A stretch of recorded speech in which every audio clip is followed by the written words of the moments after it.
बहुत बड़ा भक्त है। यहां तक बलि के पिता प्रहलाद के पुत्र महाराज विरोचन, उनकी ख्याति बहुत बड़ी थी। श्रीमद् भागवत में विरोचन जी की कथा बहुत संक्षिप्त भाव से है, लेकिन स्कंद पुराण में ये कथा बहुत विस्तार से है। महात्मा विरोचन प्रहलाद के पुत्र हैं, बहुत बड़े धर्मात्मा पुण्यात्मा हैं।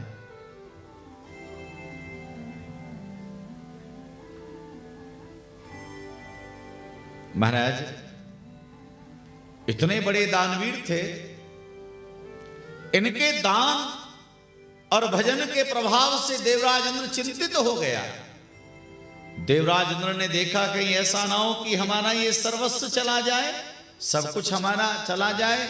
इतने भजनानंद, इतने दानवीर हैं, तो कहीं ऐसा ना हो कि ये स्वयं स्वर्ग के अधिकारी बन जाए, स्वर्ग के सिंहासन पर बैठ जाए। तो देवराज इंद्र ने एक बार छल किया महात्मा विरोचन से। एक ब्राह्मण का वेश बना के गए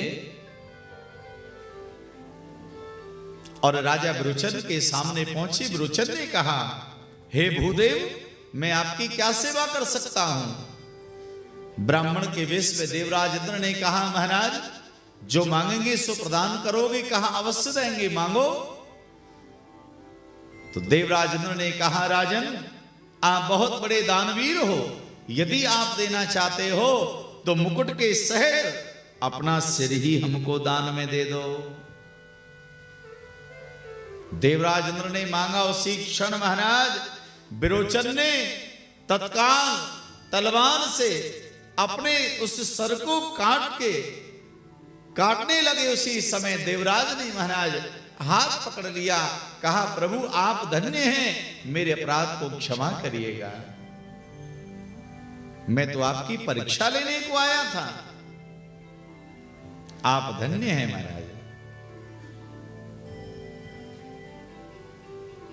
देवराज ने कहा, महाराज मेरे मन में ये कल्पना थी कहीं आप मेरे इंद्रासन को प्राप्त ना कर ले, आप इंद्र ना बन जाएं, लेकिन आपकी भावना तो बहुत उच्च कोटि की है।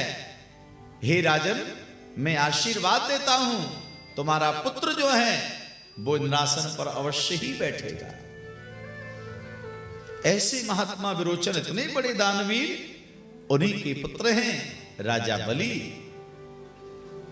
दानवीरों में जिनका नाम सबसे प्रथम आता है, दानियों में जिनका नाम बड़े आदर से लिया जाता है, सत्यवादियों में जिस प्रकार से हरिश्चंद्र का नाम है, उसी प्रकार से दानवीरों में राजा बलि का नाम बहुत आदर के साथ लिया जाता है। महाराज बोले भक्त वत्सल भगवान की जय हो। ऐसे महाराज बलि